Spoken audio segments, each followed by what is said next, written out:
back to the Rapid Defense Weekly podcast. Today I would like to talk to you about a very hot subject. It's about control and restraint techniques. Now let me just explain a little bit about the whole subject, control and restraint. It's a very tricky subject. I mean, there's the law, and if you do not want to or cannot, inflict any kind of physical harm on somebody, i.e. because you're in a professional capacity, let's say as a bouncer, as a policeman, as a prison guard, as a nurse, you're just not in the position to hit somebody. That's of course people who might want to harm you. Then on the other side, you may have situations where you have people that are confused, depending on if they're drunk, if they suffer from dementia. They might not actually know what they're doing, so again, now you wouldn't want to hurt them anyway. So you're kind of in a bit of a conundrum here as regards as where do you draw the line. Now, you can really debate this ad nauseam, but what I basically would like to kind of point out, you have to make a decision. You have to decide whose health and whose life is more valuable, more precious. Is it yourselves or is it the other person? It sounds callous, I appreciate that, but it comes down to that. Would you rather have somebody inflict damage because you're not prepared to actually inflict limited amount of damage in order to contain the situation? If you do control and restraint, there's basically one point you need to remember, which is pain buys compliance. It's as simple as that. If the person has no reason to comply, he probably wouldn't. Okay, so you have to give them a reason, okay, which is pain. And of course, you keep it within the law. You try to make it or keep it reasonable, but make no mistake, you have to apply some kind of method to kind of make the person comply, and that's either threats or, in fact, the actual application of pain. Not so much of bodily harm, but you can inflict pain in order to get to compliance.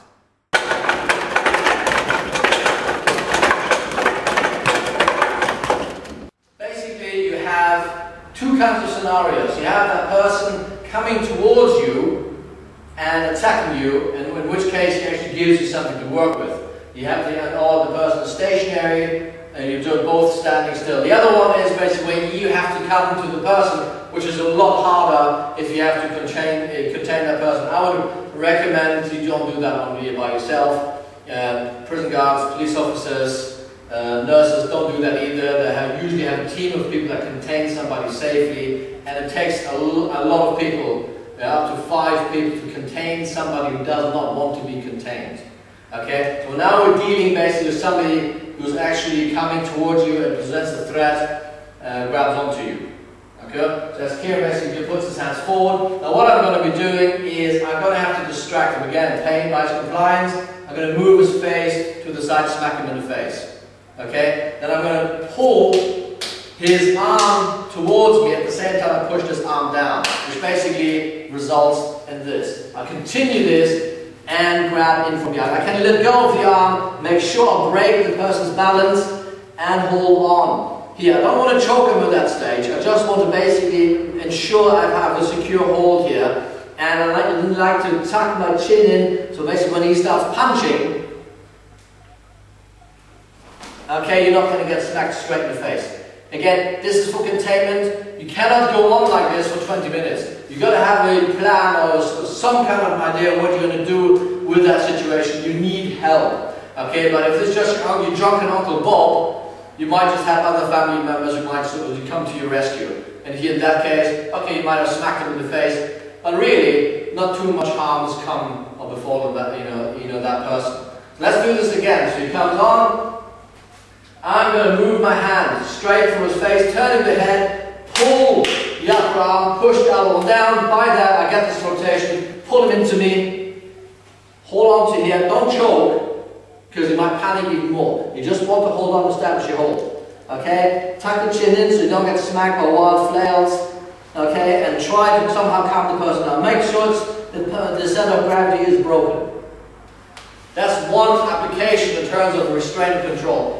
If for instance, this goes the other direction, here we come over there, and the elbow, he grabs on again. Again, you do the same thing here, not too hard. You maybe hit on the ear again, causes this orientation. But let's say his arm is in this direction here. You can't actually pull him in because you're going to you draw him into a headbutt. You pull the elbow up, okay? And then here you take him down, and more as a takedown. Put pressure on the biceps, turn the face off, okay? And let him try to hit you. Try to hit me.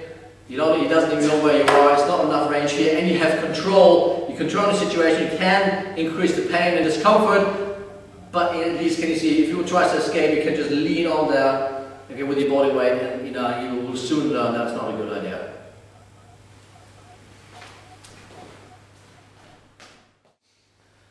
Okay, so that was just basically a glimpse, an introduction to the concept of restraint and control techniques.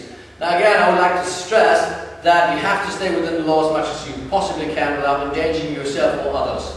Okay, but be under no illusion that that we will have to have compromise if you do not want to suffer the brunt of the attack. If somebody loses their mind for some reason or has it in for you, you just might not be something personal. It's just you being at the wrong place at the wrong time. Make a decision which one you value more: the assailant's health or life or your own, and then act accordingly. Again, use caution, use proportionality, but again, pain gets you to compliance, and follow through with that something. Sometimes, if you are kind to your opponent, you're just cruel to yourself. I hope that was informative. I hope you enjoyed it. Until next time, thanks very much for watching. God bless. Goodbye.